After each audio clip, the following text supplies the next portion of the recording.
ఈ నిరాధారమైన ఆరోపణలు చేశారో, ఎవరైతే నా పేరు ప్రతిష్టలు దెబ్బతీసేదానికి ప్రయత్నించారో వాళ్ళు ఎంత పెద్దవాళ్ళైనా, ఏ పార్టీకి చెందినటువంటి వాళ్ళైనా, అది మా పార్టీలో వాళ్ళైనా కావచ్చు, అధికార పార్టీకి సంబంధించినటువంటి వాళ్ళైనా కావచ్చు, వదిలే ప్రసక్తే లేదు అని నేను ఘంటాపదంగా చెప్తా ఉన్నా. ఇక ఎవరైతే ఈరోజు ఇంకొక విషయం కూడా చెప్పాలి మీకు.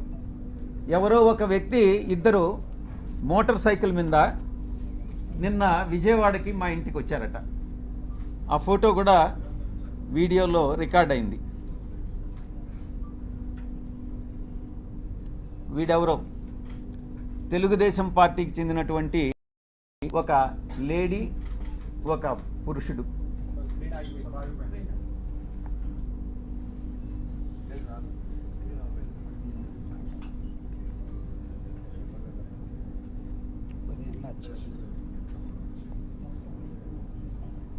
వీళ్ళు, నేను ఒక్కటే చెప్తా ఉన్నా, వీడెవడో నాకు తెలీదు.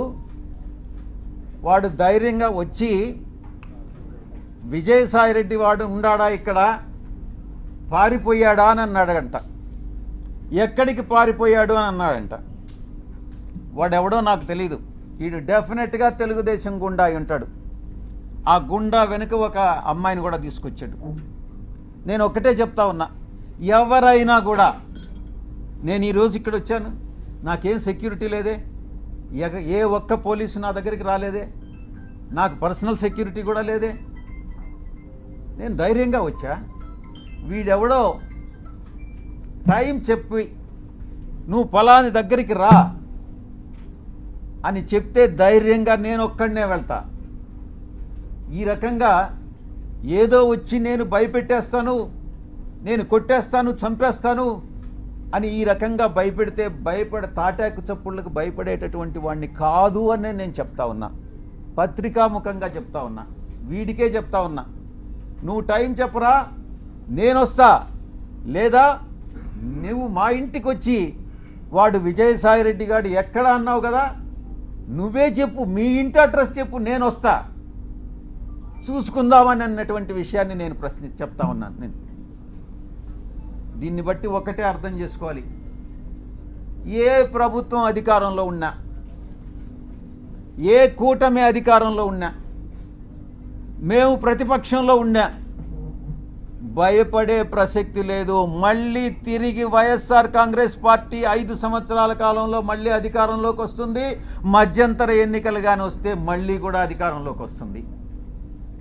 ఎవరైతే తోక ఆడిస్తున్నారో ఆ తోక ఆడిచ్చే వాళ్ళందరినీ తిరిగి కత్తిరిస్తామని నేను పత్రికాముఖంగా చెప్తా ఉన్నా. ఇక బాబాసాహెబ్ అంబేద్కర్ గారు రాజ్యాంగాన్ని రూపొందించినప్పుడు రాజ్యాంగ రూపకర్త